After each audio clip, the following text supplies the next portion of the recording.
Awesome. Thank you. And thank you, Tammy. I know you've had a really busy week. I appreciate you on here with me all the time, helping out.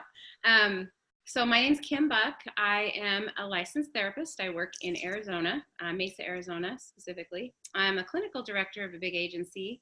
And our primary programming, one of our big primary programs there is called SABRE, Sex Addiction and Betrayal Recovery, for people who are struggling with sex addiction and partners in those relationships. So it's been going about 15 years. I have been doing this a long time. I'm also a CSAT, and I work with both the addict and the partner and the family. So I've done that for a very long time to kind of keep my perspective balanced. I like doing that. Not all therapists do, but I really do. So it's probably about it about me. So I'm really happy to be here and hopefully impart some information that will be useful to you all. I will rely on questions and comments, and that helps a lot. I'm very interactive, so it feels bizarre not seeing you all. But so please interact with me. I would love to try and be of help if I could. And if I can't, I'll tell you I don't know. So, so as Tammy mentioned, Dr. Rob Weiss and I met last year. We were attending the same PhD program, and I got to sit in and learn about his Prodependence. That's what he worked on his dissertation, and his research was on Prodependence, and I got to listen to a lot of that even before the book was published in October, and it just fascinated me. I was so excited because I hadn't used codependency or codependent type recovery in a long time, but this gave words to something new and something relevant. I felt was very relevant and very needed in the recovery and healing and therapeutic world. So I kind of got in touch with him and said, put me in there somewhere. And I started writing curriculum that was Prodependent based right away because I had that need in my program. And hopefully he and I are collaborating this year, and we'll come out with a workbook for the public and also some information for clinicians so that they can get educated and help the public. So that is why I am doing this particular webinar.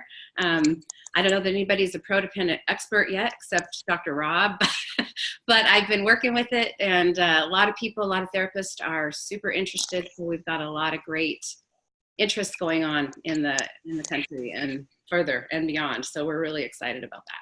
I'm going to tag on to that in just a moment too, because while this is on sexandrelationshiphealing.com, Prodependence, I receive a number of emails and requests for a prodependent aligned therapist from somebody who's dealing with an alcoholic spouse or whatever. You know, if you've read the book, Dr. Rob shares why he wrote it. You know, he dealt with a mother who was mentally ill. So whether you're a longtime caregiver, mental illness, physical illness, you know, addiction, if you're in a relationship with a loved one who is struggling, you know, you're constantly in this relationship. So it really came out of love.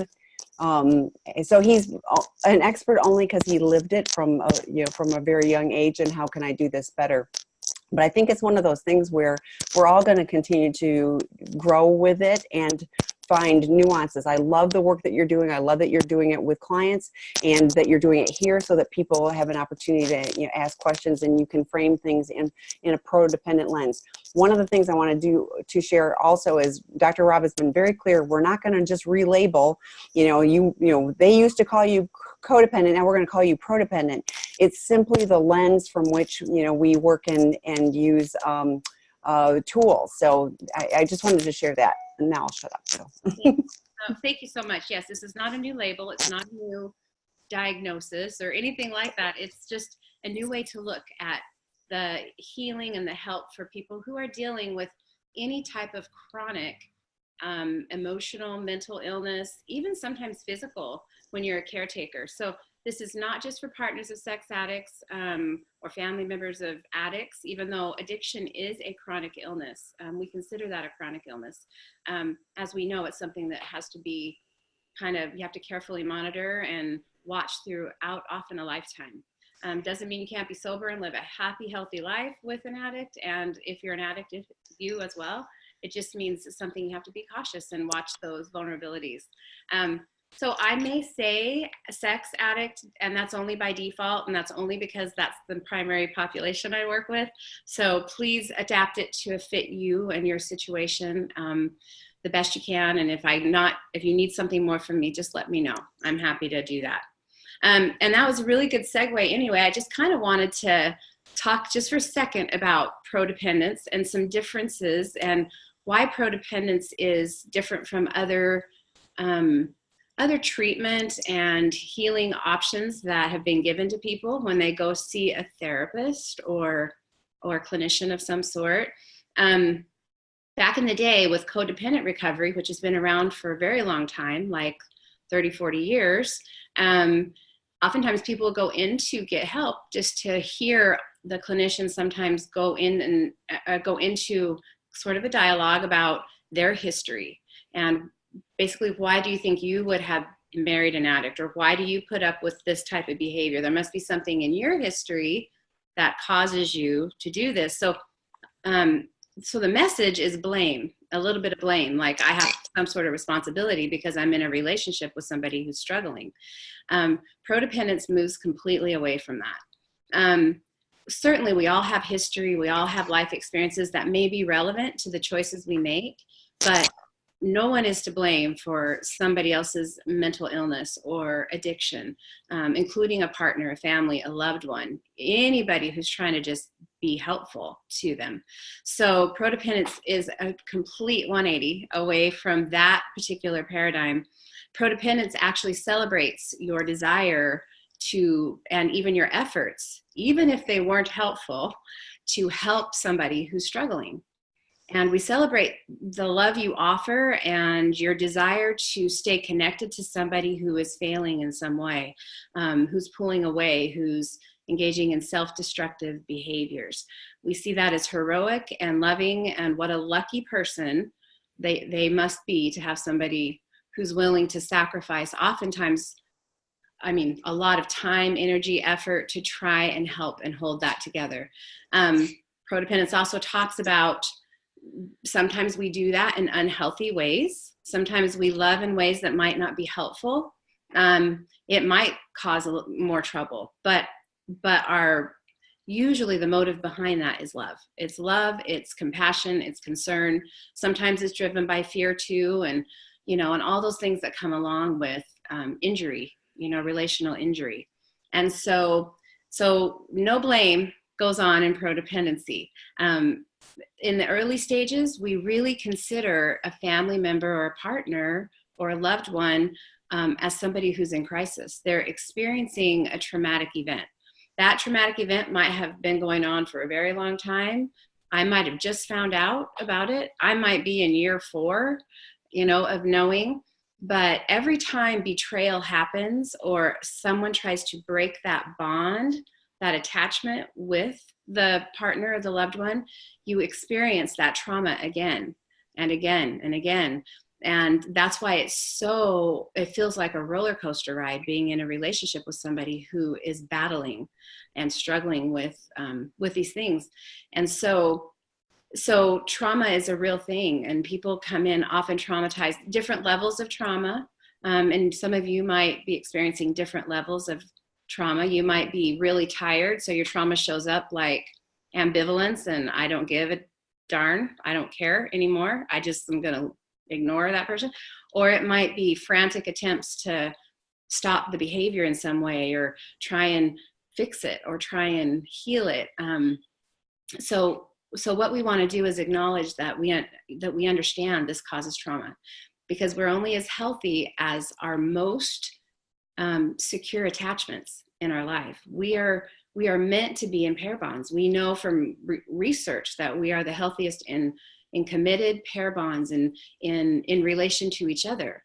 So when somebody who you love starts to fail and that you're in that attached relationship with, it spins your world. So some big differences I kind of wanted to go through today, and maybe some of you can relate to this. Maybe you've adopted this viewpoint at some point in your life, or you've been taught this.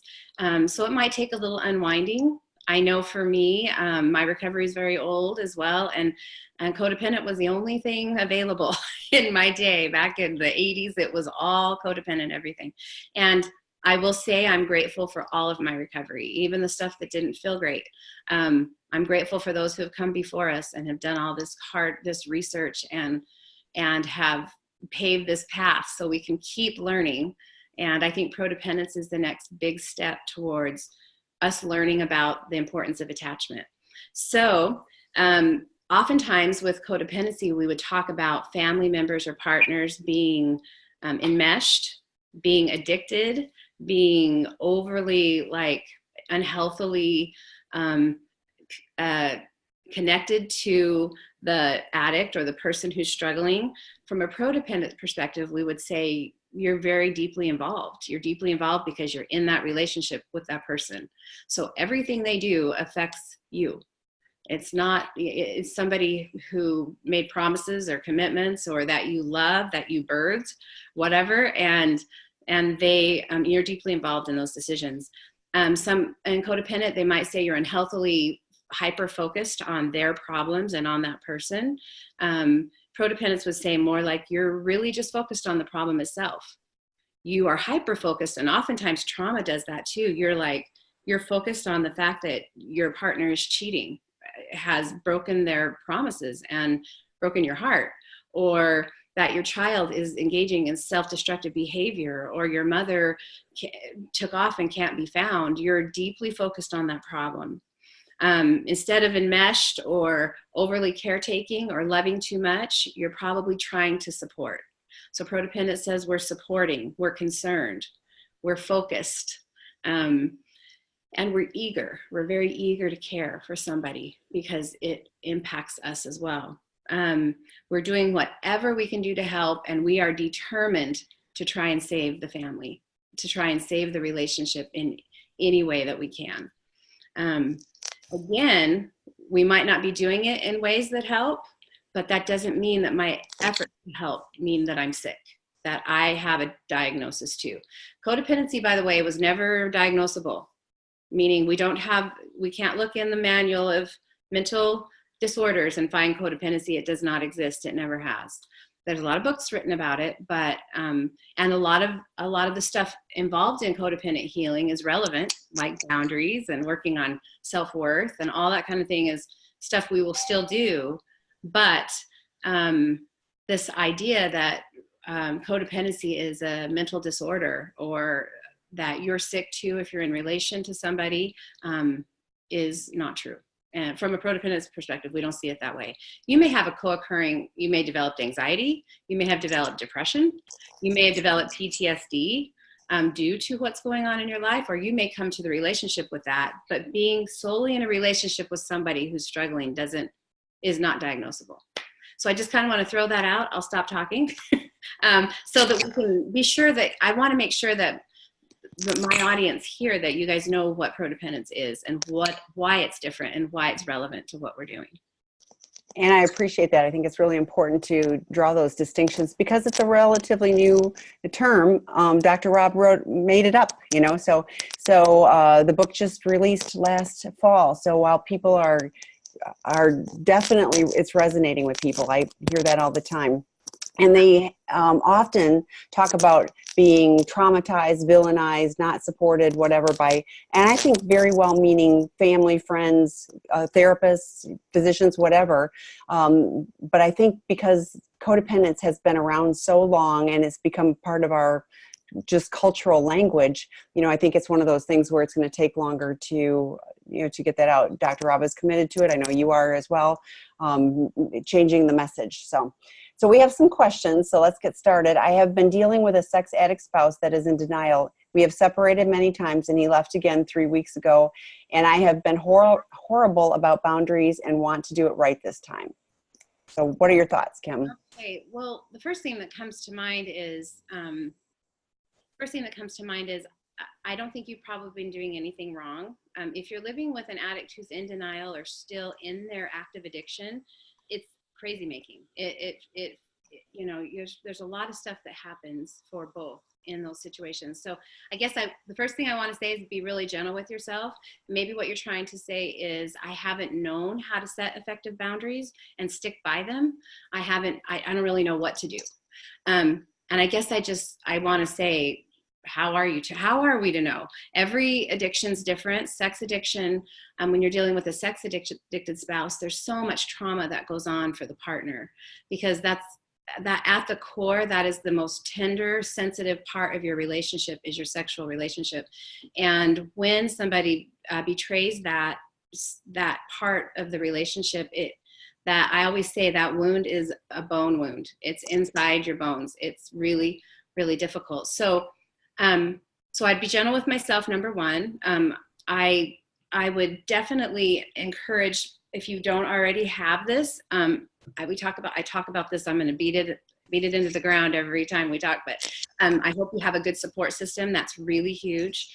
People who can hold space for you, people who will not judge you, people who will not give you advice, but maybe people who have been in your situation, and you can kind of bat that around with them and say, this is the third time. What do I do this time? I think another really important thing is, and one of the best things a partner can do in a situation like this, is to take care of themselves.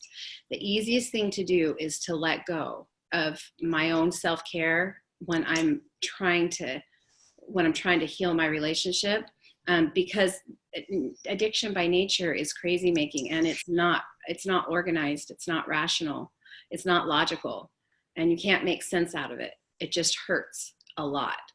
And so I would say give yourself permission to get the support you need. Be sure you have some help. If you don't, find a good therapist who's trained to work with partners of sex addicts, particularly. That would be wonderful. They can give you all sorts of tools. Implement any self-care you can, and that way, whatever happens in the relationship, you'll be able to stand. You'll be able to make difficult decisions. We can't make anybody come out of denial. We can't force them to see the error of their ways. And that alone is very painful. And my guess is that this is your third time. You're dealing with a lot of grief and a lot of loss. And you're going to need a safe place to fall with that. And as far as communicating with him, remember, boundaries that you refer to are always about your own safety and protection. They're not about controlling your partner. So I would really sit down with somebody that I trust, or people I trust, and think about, what do I need to feel safe in this relationship right now, given the fact that it sounds like he's not in recovery or not wanting to do that or whatever. And those might be really hard decisions for you, but ultimately we have to protect what we have. And the one thing we can protect is ourselves and take care of. So I don't think you'll do it wrong. I don't know that there's a wrong way. Setting boundaries, I think, is a lifelong skill. I still work on it all the time. And life brings about new challenges that require new boundaries. So be really gentle with that. A good therapist would help you navigate that very well. And just have them help you. Like, is this about control? Is this about my safety? Sometimes those get mixed up in the wash of all the trauma. So that would be my best, probably, advice. I think, I love what you're talking about too. I think it's really important because, if Kim and I are setting boundaries, well, her boundaries are going to be different than mine. So it is about what's going to be healthy for you, what's healthy for your family, if you've got, children and things like that too. When I first read it, I thought, it feels like it's so harsh on you that I've been horrible with boundaries and I want to do it right, which feels rigid and, right and wrong. And I think it's a lot more fluid than that. And today your boundary might need to be this. Tomorrow, it may need to be revisited, and that's okay. But I think it's really important to have somebody who knows what they're doing to set healthy boundaries, because healthy boundaries, are different than the, I'm this line in the sand and it's going to be this boundary. Well, what's the best thing for you? So I concur. Just be kind to yourself.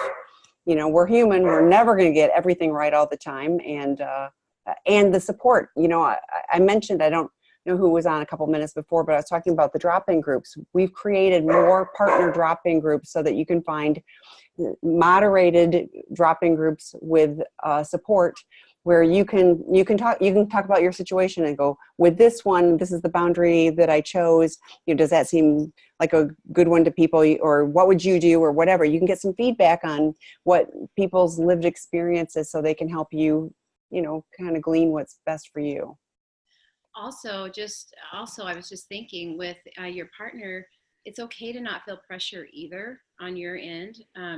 You might be feeling that because you said this is the third time and he's out and I feel like I've done it all wrong. And I'm thinking it's okay to even say to your partner who's dealing with the addiction, I don't really know what I need to do, but I know I have to do something. And I feel the urgency to do something. And, I don't know what I'm going to do, but I'll let you know.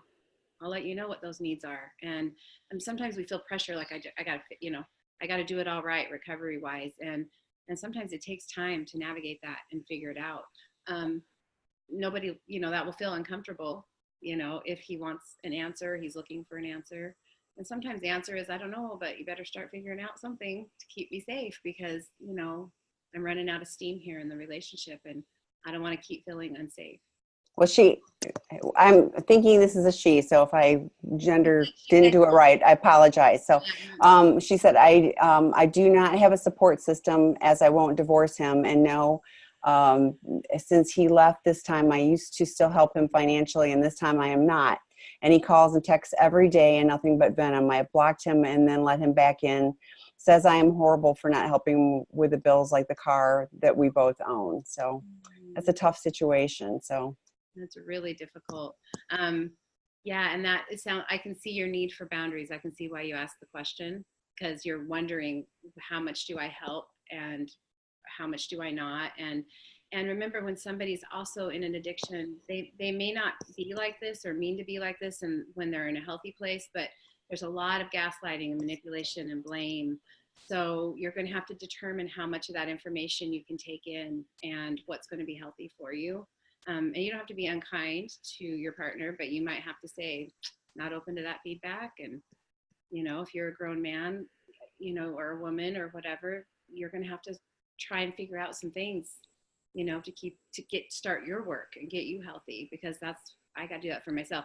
And the support system, if you have a support system that doesn't support your decisions, meaning they're kind of like, I can only support you if you divorce this person, then I would definitely start looking for a 12-step group, a therapeutic group, a therapist. I don't need a infidelity group or something where people have been through similar circumstance and they can still support you, because it's nobody's business, your decisions. It's your decision.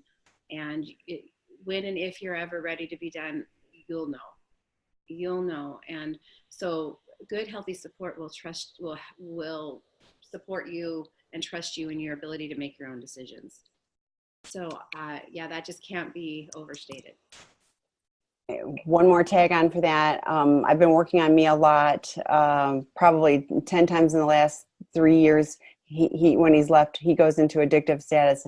And this time I'm trying to change my part of the habits. Good for you. Yeah. And it's hard. Because like you said, they're habits, it's sometimes the most influence we have with somebody who's struggling with addiction is kind of a general invitation. And I always say the way we invite people into healthier space is we live in a healthier space. They'll either come towards it or away from it, but either way, you're in a healthier space. So, and you'll have the answers that you may need, whether or not, or how invested or how willing this person might be to do their work in order to be in the relationship in a healthy way. So the next question, my husband is in active recovery. It doesn't say for how long. And he told me a couple days ago that he misses showing me affection.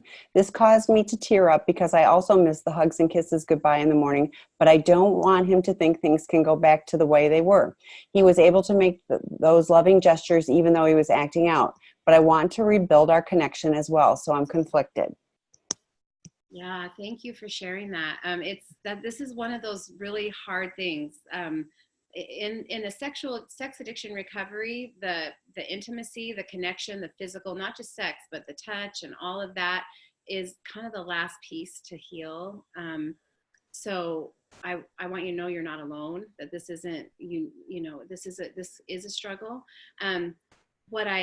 There is this kind of thought sometimes with a partner that if I let him or her give me affection or a hug or a kiss, they'll think everything that they did is okay and that I'm fine now. And I'm not fine. I'm still suffering and I'm hurting and I'm still healing or grieving.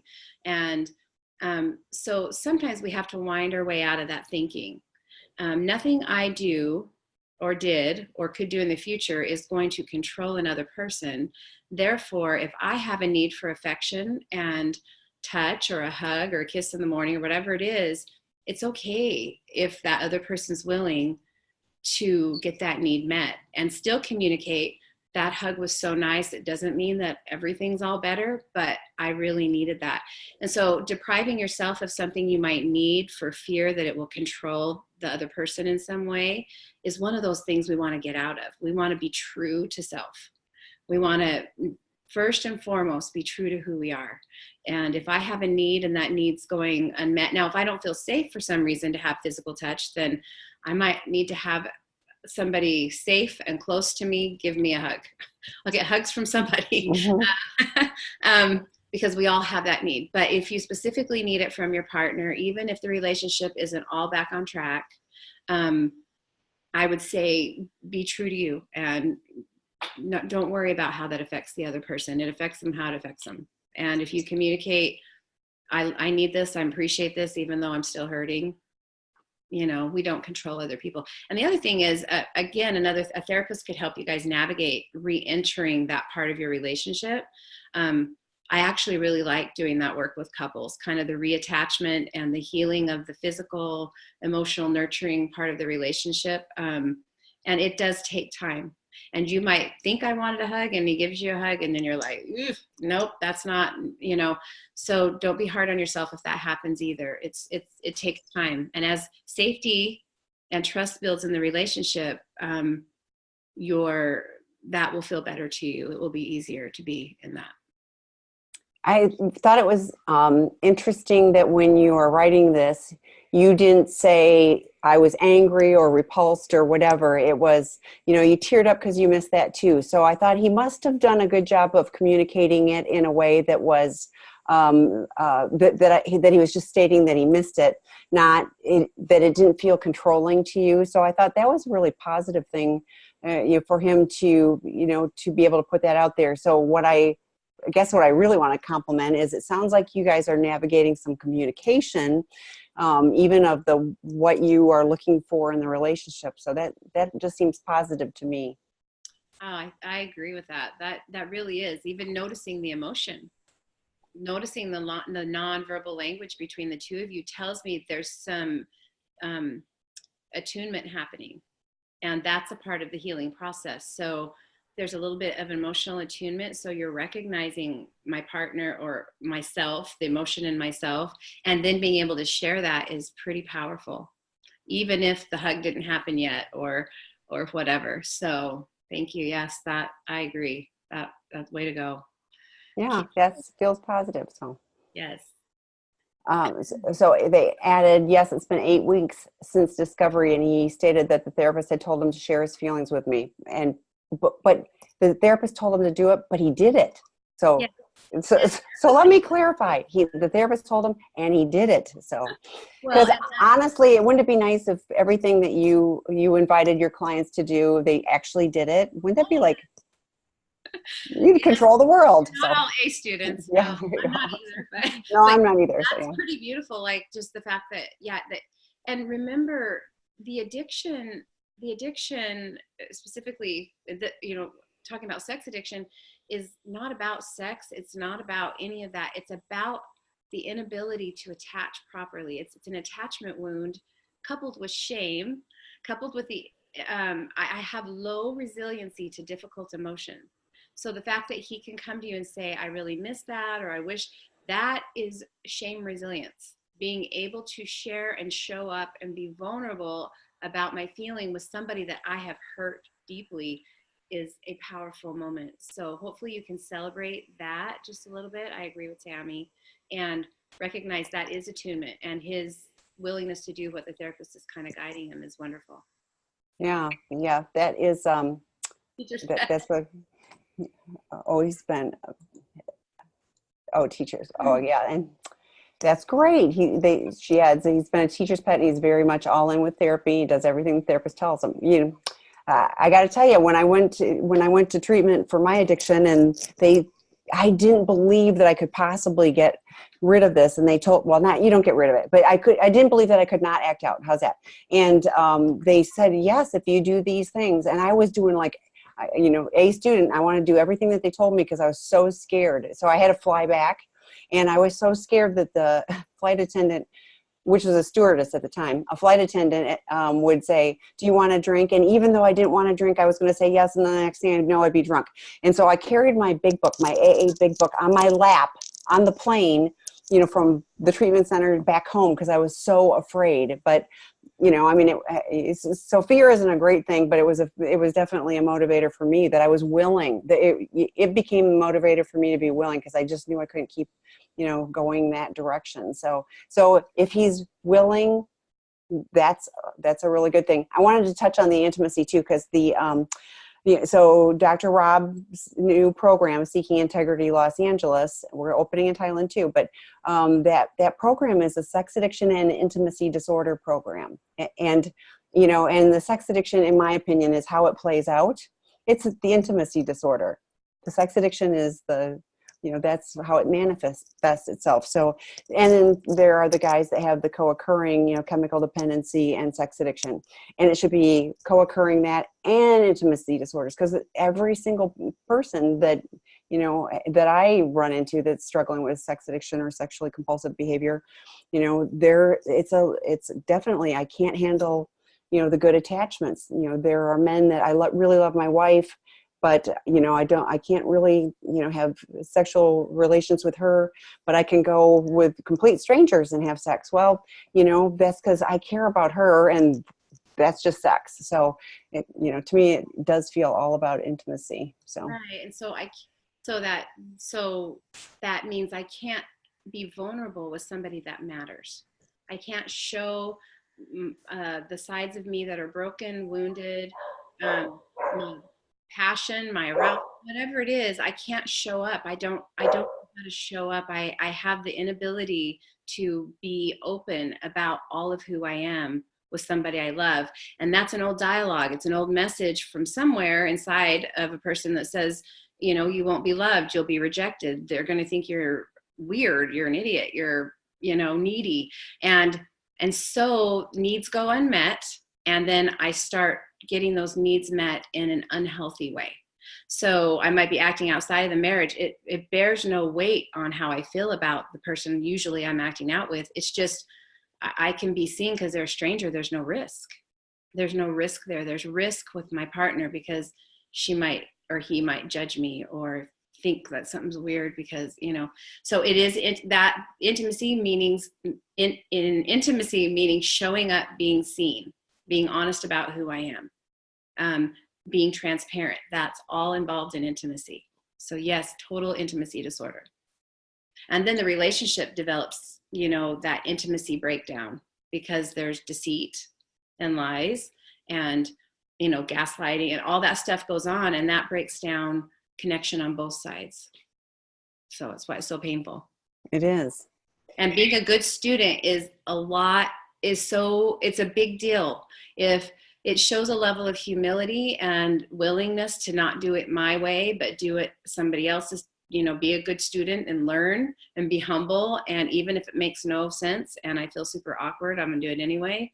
It shows contrition, I think, and the desire to change to some degree, that I'm willing to do something I wouldn't normally do. Yeah, I'm hopeful that and it won't be, everything is bliss or that everything is always moving forward. There'll be some bumps in the road, but, welcome to humanity. That's just, we get caught up in ourselves. So, okay, next question. How best can a sex addict explain his behavior to extended family when they have limited knowledge of addictions? How can how also can they explain a partner, using that term not in the traditional style, to his family, that they may see her as a problem in his life? They say she is a recovering sex addict, works in neuropsychological world professionally, and understands the neurochemistry of sex addiction. So, so I think, yeah, I'm kind of down how best can a sex addict explain his behavior to his extended family? Yeah, let me start there. That's a good place to start. If he has no knowledge of sex addiction, I assume this is a sex addict who has not sought treatment or recovery for the struggle. They have a limited knowledge of addiction. The family has. Yes. Yeah. I would keep it simple. Typically with family and people who don't deal with this, or this isn't a part of their life, I would keep it simple, and I would start simply. I have this compulsive behavior. This has been the struggle. If they're safe, I hope they're safe, and you can trust that they aren't going to weaponize this information or use it against you in some way, or judge, or but then I would keep it very simple, and I also probably wouldn't tell it in a group. Like, I would pick mom, dad, and I would have a one-on-one with them. I'd encourage the addict to have a one-on-one and just say, this is the 2-cent version. This is just the, scaffold version of what's happened, and I'm in treatment currently, or this is what I'm doing. And most importantly, let them know what type of help that you might need. Because oftentimes people will tell their families or close friends or whatever, and they get a little intrusive. They ask questions that, or they start quizzing or becoming the sobriety police. And if you don't need that or want that, you have to say, this isn't for you to fix. It's not your fault. Support looks like this for me. It looks like not bringing it up every time I come over for, Sunday dinner. It looks like not calling me, and every time we talk, you asking me, how am I? Like, treat me like you always have treated me. But if I need you, if you're willing to be there, so you kind of, it's kind of boundary setting, but you kind of let them know what support looks like for you and what you need right out of the chute. And so I would start small, and if they prove to be trustworthy with some of that information, then you might want to tell more, as you go. But once it's out there, it's hard to take back. So, and sometimes there's this need to just want everybody to know what we're going through, because usually there's a lot going on. And sometimes that's a great idea, and sometimes it's not, depending on the system, the family system. Yeah, first thing I thought of with that was extended family. I'm like, don't know if they all need to know. I would be very intentional. And as Kim said, you can never, unsay the words. So, start small and simply, it's like telling kids, like you tell kids on a very limited basis, I'm having trouble or whatever, I'm getting help, but you don't tell them the details of everything. And I think that can be the case. The other thing that's challenging with family is sometimes they'll pick sides, too. It's like, I often have the spouse going, in fact, there was kind of I don't have support because I won't divorce him. Well, so that ends up causing a rift in the family. So be very intentional and very slow in doing that. You can use globalized addiction. I've said I've worked in the addiction field, and then when people ask, then I tell them more. But I just kind of struggling with a compulsive behavior. I think that's great. So working on getting help. The intimacy disorder. We're struggling. Yeah. I mean, there's lots of ways you can say it, but yeah, I would roll it out slowly and intentionally, and be very careful about who, be thoughtful, be considerate, with each other, because it's his, it's your partner, or he, or, it's your partner's story and your story too, together. So yeah, I think that's all really good thoughts, Tammy. I like that. So the next part of it was how also can they explain a partner that is a recovering sex addict, works in the neuropsychological world, etc. So it sounds like this is being introduced, the partner is being introduced to the family, is what I'm picking up, right, Kim? Okay. Yeah, and so, I don't think you have to roll out the first thing and, hi, I'm a recovering sex addict. So, I think, less is more, so. Well, it's interesting. I mean, even working, and maybe Tammy, you can relate to this, or some of you out there, even working in this field, I'm sure there's all sorts of assumptions about my history. And I work with addiction, I work with abuse, I work with all sorts of things, but I don't feel obligated to tell anybody unless they've earned the right. Meaning that I have a trusting, reciprocal relationship that I have built over time, and they have earned the right to hear my whole story. And not everybody has earned that right, even if they're family. That's my opinion. That's just the recovery according to Kim. But Brene Brown talks a lot about that. You have to have your tribe, your people, but make sure that they all have earned the right to hear your story, and that they'll be safe with it, that they're not going to be in the high seat, way up here, being the one that's good and you're the one that's, being the helper. Like, those aren't very fun people sometimes when you're so be careful. I would say just be careful and cautious and deliberate about how much. And you might just say, I work in that field. And then as you build relationships, it can just organically, those conversations can happen as you feel safe. And if you feel safe, less is more. I mean, yeah, it can still keep growing, and you can, it's unpacking things a little at a time. But my daughter used to say, you tell everybody everything. She was a teenager at the time, because she's way more private than me. And she said, if you worked at Walmart, you would say, hi, welcome to Walmart. I'm Tammy and I'm an alcoholic. Now, I think it's terribly funny, but on the other hand, I had to explain to her, I said, for me, secrets kill. So I have to be careful with that. But that does not mean I'm walking up and down the street waving, I'm in recovery, So, I want it. Well, I guess I am. I'm on a webinar, but, whatever.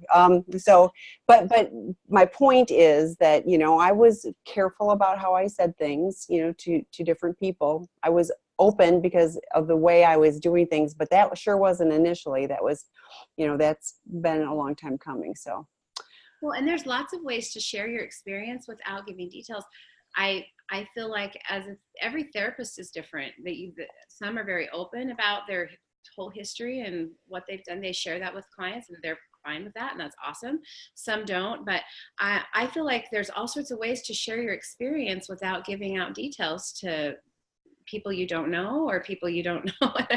So there's ways to share your experience. And sometimes we think we have to spill it all. And sometimes I can just say, gosh, in my life, this is some things I've learned from my struggles. It could be sex addiction, but I've learned I have to have good support, and I have to have non-judgmental reciprocal friendships, and I have to have balance in my life, and I might not have to tell them because I'm a sex addict, but I can give them enough information, that it's totally relevant. So I have to get out of that swinging the pendulum kind of all or nothing. I can find an honest, transparent ground and decide what that transparency looks like for me.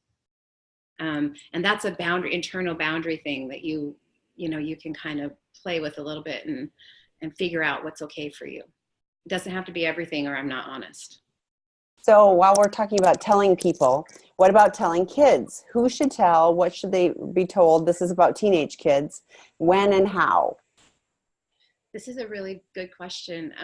I assume this is still about addiction, maybe, or yes, the struggles going on.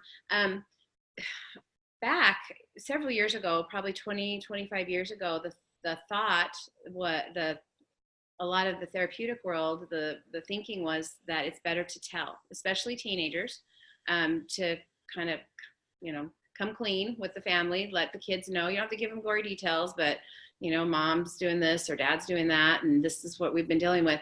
And then some researchers did a study with, they followed some of these kids that were disclosed all that information, and later on, the mass majority said TMI. So what I usually do is, this is per family, this is per kid. It's really your family and what you feel comfortable with. But even for them, I think less is more. I think you can even say, I'm battling, I've hurt mom or dad's feelings. I've made some really bad choices in my life. I'm going to not be here for a little while. I'm trying to work on myself and heal and get better. I don't have good boundaries. There's all sorts of things you can say, because sometimes that information can be really heavy for a kid to carry. And I would definitely work with the therapist on that one too, and kind of figure out that in your family dynamics. I don't want to give a general blanket for everybody because I think it's really unique to your family. But I thought the study was interesting that the kids didn't really like knowing that dad was a raging sex addict who had had so many affairs. They didn't want to know that. They said, just knowing dad and mom were having a hard time and they got therapy was enough for me. And that was 10 years after disclosure. So just something to consider. Yeah, because who really wants to talk about their parents' sex life anyway? So one of the things that was also asked is who should tell. What I heard you saying was the addict, the person, with the addict behavior, which I think is true. I think that there are situations where if somebody is not willing to own their own behavior, where the other person may have to say, "Dad and Mom are having struggles. It's not you." Do you agree with that? So, yeah. And ideally, I think, and like you said, every situation is different. Ideally, I actually like it when mom and dad do it together. If they're still in the relationship, they're still fighting for the relationship. They're both working on, their own healing. I think that united front creates safety for the kiddos. So it's not, one tattling on the other or dad, that even if it's painful, that both show up and say, we want you to know, mom and dad together, that we love you and we love each other. But this is, we're having some struggles. You probably notice me crying sometimes. And that way it gives whoever the offending party is there, as far as the addiction, the opportunity to say and own, model owning my behavior, owning that. And that can be humbling, but it can also be very healing. And so the kids can see, there's been some hard things. We're human, but we're working on them. They can also set those boundaries. This isn't about you. You don't need to fix mom. You don't need to fix dad. We're big people. We're gonna do what we need to do to keep you all safe and healthy. So somebody shared, I think it's hard for kids to know. My ex, when we shared with the kids that we would be divorcing, he shared the why. So the addictive behavior. I can see how it has affected the children as they have grown to adulthood. Our youngest was 8 years old at the time. So that's just a comment being shared. But. Thank you for sharing that. And then there was a comment, it's the vault braving. Oh, it's my favorite. That is, you're referring to Wilderness, Brene Brown. What was it called? Braving the Wilderness by Brene Brown. She mentions braving as an acronym for the elements of trust. So real quickly, B is boundaries, R is reliability, A is accountability, V is the vault, and that's the one referred to, keeping people's information safe. When they share, being a vault. That's an important element of trust. Integrity is I, being non-judgmental is N, and being generous is G. Those are the elements that Brene talks about in that book. When you break down trust, it's not just I trust you or I don't. These are the areas that I need to feel trusting in, and so I can communicate better about trust. I need you to keep what I say safe. I need you to be a vault. And then we need to be a vault for other people's truth. When we're supporting, we hold that vault. We don't talk to other people about other people's information. So thank you for sharing that. I love that. I use that a lot. Obviously, I just came up. I was going to say, I'm totally impressed that you could do that on the fly. So that's great. I use that in group work a lot, and I use that with couples to help teach them how to communicate about trust. Instead of just saying, I trust you or I don't, what part of trust is breaking down? Well, okay, so he or she is doing something, they're saying one thing and they're doing another. Integrity is breaking down, or reliability is breaking down. So we can talk about those elements and not just throw the baby out with the bathwater, if that makes sense. And so Braving the Wilderness, Brene Brown, awesome book. I highly recommend any of her stuff, but I love that one particularly. You will hear, if you are on these webinars much, and some of you are, I recognize your names, but you will hear Brene Brown, the Kim and Rob, like the whole group really appreciates her work. I think it is amazing stuff and really, helps in a practical way. How great is that? That's a practical tool that I can look at different elements rather than, like you said, I trust or I don't. Well, it's, how do I know which piece, so. Well, and her research and her stuff around shame is, we've known the role that shame has played in addiction for a really long time. John Bradshaw, eons ago, talked about shame and how that plays out in addiction, and Brene just kind of took that and put it on steroids.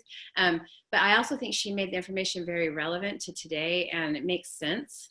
And all of her stuff, it kind of integrates intimacy injuries and disorders and how this happens and why we don't show up and why we aren't true to ourselves and to others. And so her stuff will be integrated through a lot of the work. Her stuff's integrated in all the work that I do, amongst other great minds, but all of her shame work is super relevant. In fact, a lot of people in our program participate in the Daring Way or Shame Resiliency program in addition, both the addict and partner, in addition to the work that we do. That's part of their curriculum. So going back to the person who sends venomous messages, do you have any recommendations when they do call and I answer and they spew venom that it's all my fault, I'm every name in the book, what should I do? I've done marriage programs myself 3 years. Sometimes it seems to work. Then I see the addiction take hold. I don't nag anymore, snoop and stay on my page, but I don't know what to do with the venom. If I block him, I'm controlling, he says. If I'm nice but short with him, I don't display anger or complain back, then I'm a bitch. It seems to be a lose-lose situation other than no contact. Yeah, that's a really hard one because you are, and again, you're being somebody who really has a chronic illness going on is trying to take your inventory about what you're doing. And so you have to consider the source, at least currently. If he or she is in a really unhealthy place, you have to consider that. That's why I go back to getting grounded, healthy support from somebody who has been in this situation, who can tell you, yeah, it's probably not feasible to have zero contact, or maybe I can have zero contact for a certain amount of time. Maybe just a cool down period where I can kind of get that noise, calm the noise down a little bit and make some decisions for myself. Because it sounds, this could be wrong, but I get the feeling that there's like, the addict's creating a lot of noise for you and you're having a hard time hearing your own voice, internal voice. Because like I said, addiction creates a huge wake, and that's on purpose because that throws you off. And it will keep you from setting boundaries and doing the healthy things for you. Because if you do, you might, that addiction might not be able to continue. So it's a threat to addiction for you to get healthy. I hope this is making sense. So I would say listen a little less to the voice of the addict while they're in a not good place, and try and find voices that are stable and strong and who will still have compassion and empathy for the fact that this is your husband that you, I'm sure, care about and the relationship you care about, but will still help you create boundaries that will work for you. And oftentimes I'll tell partners, you have to stop the noise sometimes, and they might have to take a little bit drastic measures to do that so your head can get clear. Because addiction is it's like a tornado, and you get caught up in the tornado and you're trying to figure out where your house is, and so you kind of have to stop the tornado so you can just reground, and that might mean some distance, and that's okay. It's okay if that's what it means. It's hard to do, but it might be okay. So, and I was picking up on if I block him, I am controlling, he says. But I'm thinking that has to be a message that you receive when you unblock them. So I'm wondering if there's any sense of relief while you haven't blocked, or are you just waiting for the next thing? I don't know. I'm just kind of wondering about that. So, but I also think about what Kim said earlier too about, getting into a healthier space, and he can either gravitate towards it or he can push away against it. But I would have to believe that if you get off the phone and you haven't reacted and you haven't engaged in anger and a shouting match, that has to feel like, I took care of my space, for this particular conversation or whatever, I don't know. It's a tough situation because clearly he's an active addict that is raging. So, and remember, this is my one of my goofy sayings I say quite often to myself first, to everyone. No one will ever thank you for a good boundary. No one's ever going to say, good job, Kim, way to go. Because if you didn't tell me that, I'd be really out of line most of the time. Most of the time, you're going to get big pushback, especially from somebody who's in a really unhealthy place. You're going to get, you're selfish, you're mean, you're controlling, and remember that even if it's said, doesn't mean it's true. Addicts are not used to having boundaries, period. That's part of how the addiction rages on. So when you attempt to set some ground rules for yourself for safety, it will feel to them like you're not going to let them have, their way, and they'll throw a fit sometimes. And so I see that as a fit, a little bit. And I would just gently say, you can think or feel what you want, but for me, this is what keeps me safe. And I have to do that for myself. I really would love for you to do what you need so you can help keep me safe. But for now, I'm going to have to do that for myself. And you don't have to apologize. Boundaries aren't negotiable.